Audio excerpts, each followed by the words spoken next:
I'll talk about the Clarity Act for a second. So, I know there's a lot of people out there excited about the Clarity Act, and they think we need the Clarity Act in order to move forward in the space. I am kind of, I don't want to say against that, that's not the right word. I was literally on Capitol Hill advocating for the Genius Act and the Clarity Act last year in the middle of June when they passed the Genius Act and pushed the Clarity Act out. I told everybody exactly that it was going to get pushed out. So my wife has put the link over here for you guys if you want to use that to get to the app. So separate. I would love to see the Clarity Act passed. I think that we do need real regulation in the space. However, I don't think we need it in order to move forward. And I don't think that the uptick on the XRP ETFs is a hint toward the Clarity Act. I think it's a hint toward XRP being adopted in the near future. And we know that Goldman Sachs is the largest buyer of these XRP ETFs. They hold more than anybody else.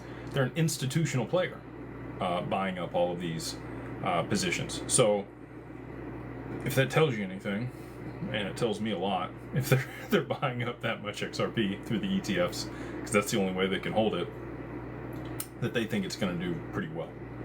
So all that being said, I think with the SEC and the CFTC, working together in lockstep, issuing guidance, I think that's enough for the space to move forward. The one thing that I think we are waiting on is the OCC to come out and say, hey, look, like this is how stablecoin yield is going to work for the banks. We've had a lot of progress between Coinbase and the banks going back and forth. And again, they're talking about that being a piece of the Clarity Act, but I think that they could codify that and move forward because they were already pretty much worked through all of it on the Genius Act and then came back to the table and said, whoa, we want it different. Nah, you need to back up a step. You already agreed on this. We need to move forward to be able to issue stable coins. So I think that's what's going to take place. And if that is the case, then they can let the reverse carry trade unwind. They can let all these things happen because there's going to be enough domestic demand for those treasuries out of as foreign debt holders rotate out of those into their own bonds and those flow back here to the U.S., we'll be able to buy them up.